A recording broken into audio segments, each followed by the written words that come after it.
যেনেকৈ smart meter লগাইছিল তেনেকৈ খুলি লৈ যাওক চৰকাৰে নহলে আমি পেলাই দিম কিয়নো আগতে এমাহত আহিছিল 300 টকা বিল আৰু এতিয়া আহে 1000 টকা ভুমুৰাগুৰিৰ পৰা আহি পেলাই বৰ্তদবা বিদ্যুৎ বিভাগৰ সন্মুখত যে আমি প্ৰতিবাদ কৰিছো আমি বহুত জালাকালা খাইছো কাৰণ আমি 300 টকা আগতে বিল ভৰাও এতিয়া 300 টকা কি আমি 1000 টকা ভৰালে আমাৰ এমাহ না যায় আমাৰ খাবলে ভাত নাইকিয়া হ'ব এটা সময়ত বিদ্যুৎৰ অত্যধিক বিলে আউল লগাইছে সাধাৰণ পৰিয়ালৰ বাজেটত সংকটত পৰা ঘৰৰ শ গৃহিণী ওলাই আহিল বিশ্বনাথত ঘেৰাও কৰিলে এপিডিচিএলৰ কাৰ্যালয় অত্যধিক মূল্যবৃদ্ধিৰ বাবে পুৰুষে উপাৰ্জন কৰি তৎ পোৱা নাই আৰু গৃহিণীয়ে ঘৰ পৰিচালনা কৰিব পৰা নাই গাঁৱতো পুৰুষতে হাজিৰা কৰিব গৈছে তো আমি মহিলাবিলাকে একগোট হৈ আহিছো আজি আমি স্মাৰ্ট মিটাৰ কাৰণে কাৰণ বহুত বেছিকৈ আহিছে তো আমি ৰাইজে ইয়ালে আহিছো মানে বিলখন আমি ইমান বেছিকৈ দিব পৰা নাই আগত যোনটো লগাইছিলে এইটো আমি হাজিৰা কৰি হলো কৰিব পাৰিছো মানে বিলখন দিব পাৰিছো তো এতিয়া আমি ইমান হাজিৰা কৰিছো কিন্তু স্মাৰ্ট মিটাৰৰ বিলখন আমি দিব পৰা নাই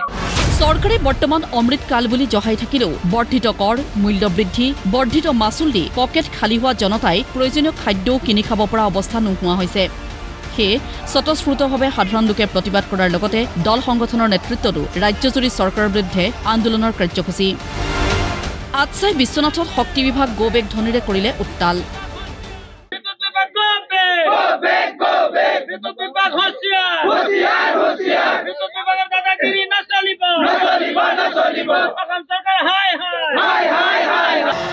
দেৰগাঁৱত অসম চাহ জনজাতি সন্থাই এপিডিচিএলক দিলে স্মাৰক পত্ৰ বাগিচা অঞ্চলৰ লগতে সমগ্ৰ অসমত স্মাৰ্ট মিটাৰ সেৱা প্ৰত্যাহাৰ কৰাৰ দাবী মাননীয় মুখ্যমন্ত্ৰী অসম চৰকাৰৰ যিটো বিদ্যুৎ বিভাগ হওক এইটো সম্পূৰ্ণৰূপে মানে এইটো ব্যৰ্থ হৈছে জনসাধাৰণক তেখেতসকলে সকাহ দিব পৰা নাই সন্তোষৰ কাৰণে যাতে অনাগত দিনবিলাকত যাতে চাহ বাগিচা এই মিটাৰ সম্পৰ্ক স্মাৰ্ট মিটাৰ সম্পৰ্ক যাতে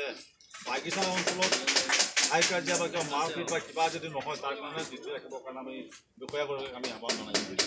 মুখ্যমন্ত্ৰী আৰু শক্তিমন্ত্ৰীৰ বিৰুদ্ধে শ্লোগান দি ঢেকিয়াজুলিত অৱস্থান ধৰ্মঘট আজচাৰ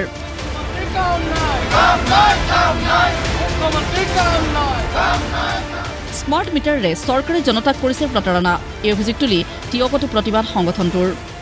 মাহত যদি এজন গ্ৰাহকে 300 টকা যদি পৰিশোধ কৰি আছিল এতিয়া কিন্তু যদি আপুনি চাই 4 দিন মানতে 300 টকা হৈ গৈছে তেনেকুৱা হিচাপত কৰিবলৈ গ'লে 1500 পৰা 1800 2000 টকালৈকে হৈছে যে অসমত যিসকল চাহ জনগোষ্ঠীৰ লোকসকলে বসবাস কৰে যিসকলৰ প্ৰতিদিনৰ দৰমহা 250 টকা এমাহৰ দৰমহা তেখেতসকলে 5000 টকাৰ পৰা 4500 টকা তেখেতসকলে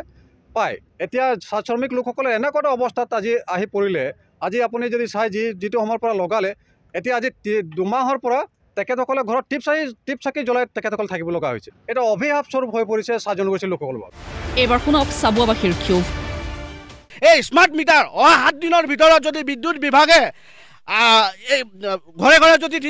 অঁতৰাই নিদিয়ে আৰু পূৰ্বত লাগি থকা ডিজিটেল মিটাৰ যদি লগাই নিদিয়ে তেন্তে ইয়াতকৈ জংগী আন্দোলন আমি গঢ়ি তুলিবলৈ আমি বাধ্য হ'ম যিখিনি আমাৰ ডিজিটেল মিটাৰ আছিলে ডিজিটেল মিটাৰখনত ইমানকৈ বিল অহা নাছিলে কিন্তু এতিয়া স্মাৰ্ট মিটাৰখনত বহুত বিল আহে আৰু যদি আমাৰ হাতত পইচা নহয় আমি যদি বিলখন পূৰণ কৰিব নোৱাৰো তেতিয়া সিহঁতি 400 টকা এটা ফাইন লগাই দিয়ে আৰু আমি এতিয়া মোবাইল যোগেদি আমি গম পাইছো নাই আমি এইটো চৰকাৰ আহি কিনে আমি শাস্তি পাইছো আমি নাই পোৱা সুবিধা ভাল নাই পোৱা আমি লাগিলে বেছি হাৰাসমেণ্ট হৈছো ক'ব গ'লে এতিয়া মানুহবিলাকৰ হাতত টকা পইচা একেবাৰে নথকা হৈ গ'ল এনেকুৱা অৱস্থা হৈ গৈছে পাৰ মান যদি এটা মানুহ 2000 টকা বিদ্যুৎ বিভাগক দিব লগা হয় এনে জনসাধাৰণ দুখীয়া ৰাইজক